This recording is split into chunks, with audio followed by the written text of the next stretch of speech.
जी हां दोस्तों, इंडिया गठबंधन का घोषणा पत्र जारी होते ही एनडीए में मची खलबली। सबके सामने कैसे उलझ पड़े नीतीश और सम्राट चौधरी। वीडियो क्यों होने लगा फिर से वायरल। स्वागत है आप सभी का। आप देख रहे हैं द राजनीति का विशेष सेगमेंट खबर और विश्लेषण। मैं हूं जब्बार खान। दोस्तों, क्या वाकई बिहार विधानसभा चुनाव में इस बार भारतीय जनता पार्टी की महत्वाकांक्षाओं को गहरा झटका लगने वाला है? आखिर हर नित्य नए दिन पर कोई न कोई ऐसी घटना क्यों होती है जो बीजेपी और एनडीए के लिए झटके जैसी होती है? इंडिया गठबंधन ने अपने महागठबंधन के घोषणा पत्र में ऐसी कौन सी लकीर खींची है जिससे बड़ी लकीर खींचना एनडीए के लिए एक तरीके से असंभव सा दिख रहा है?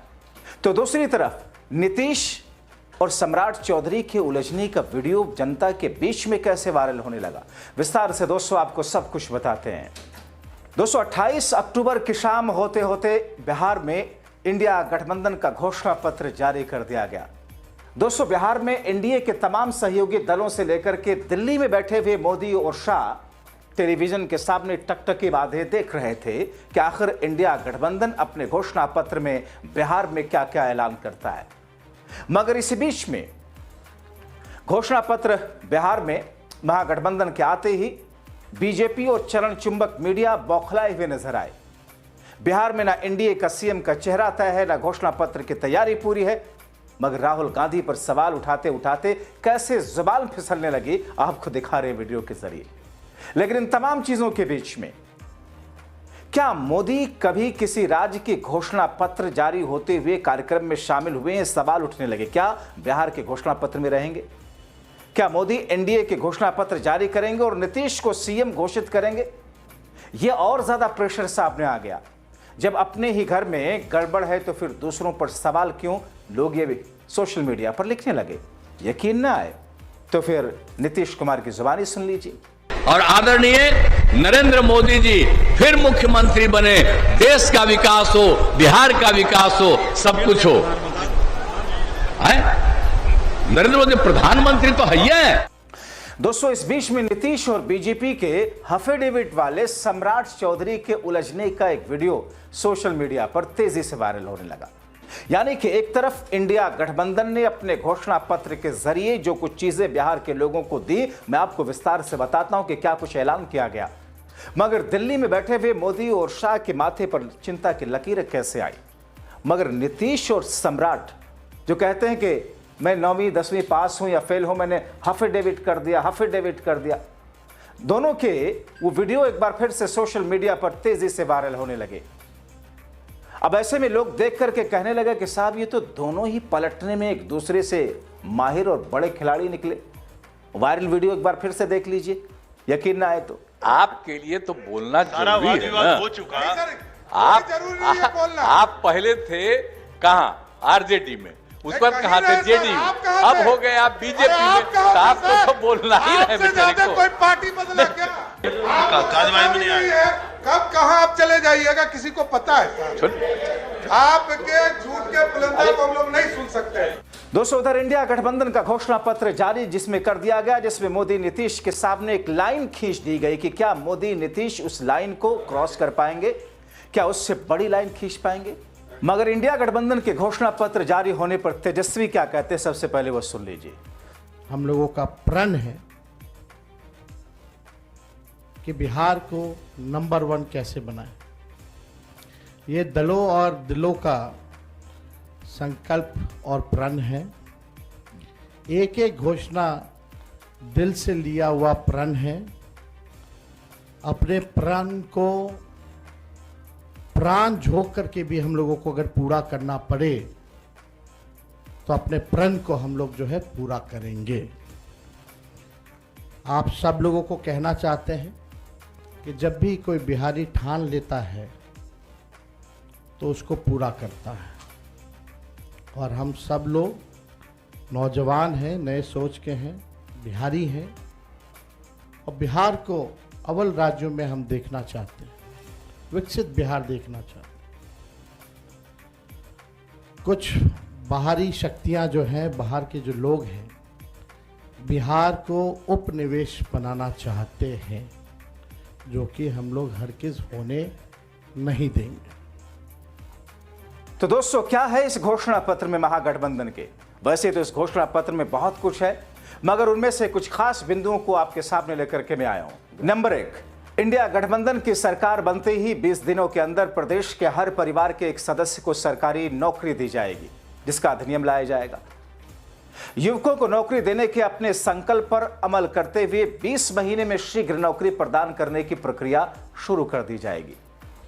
सभी जीविका दीदियों का स्थायी किया जाएगा। उन्हें सरकारी कर्मचारियों का दर्जा दिया जाएगा। उनका वेतन 30,000 रुपए प्रतिमाह होगा।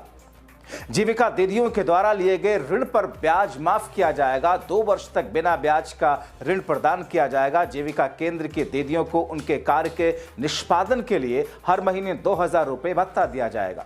जीविका केंद्र के अध्यक्ष और कोषाध्यक्षों को भी मानदेय प्रदान किया जाएगा।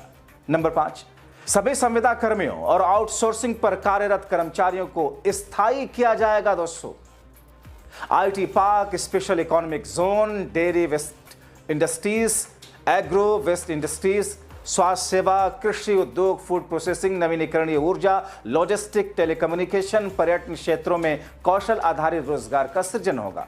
2000 एकड़ में, नंबर 7, 2000 एकड़ में एजुकेशनल सिटी बनेगी। नंबर 8, माई बहन योजना के तहत महिलाओं को 2,500 रुपए प्रतिमाह की राशि दी जाएगी। नंबर 9, सामाजिक सुरक्षा पेंशन 1,500 रुपए दी जाएगी। इसमें हर साल 200 रुपए का इजाफा होगा। नंबर 10, 200 यूनिट फ्री बिजली दी जाएगी। नंबर 11, ओल्ड पेंशन स्कीम लागू की जाएगी।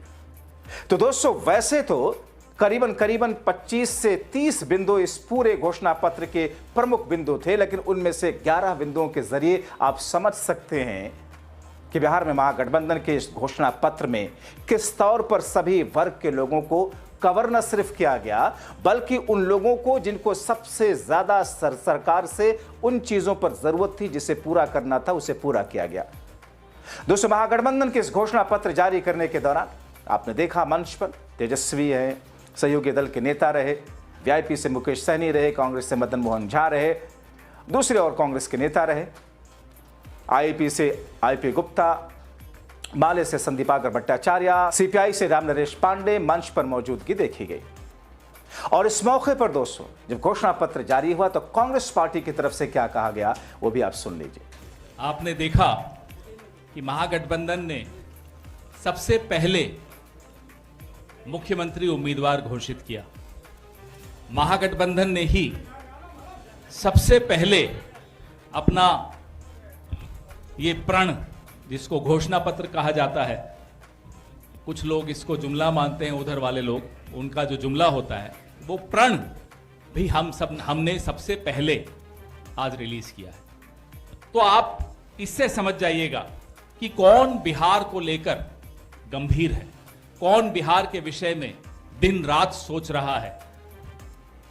ना केवल सोच रहा है, पहले दिन से, सरकार बनते ही पहले दिन से क्या क्या करना है बिहार के लिए, 20 साल पीछे जा चुका है बिहार, उसको फिर से पटरी पर लाना, फिर से उसको तेज गति देना, उसके लिए अगर कोई गंभीरता से सोच रहा है तो वो महागठबंधन है।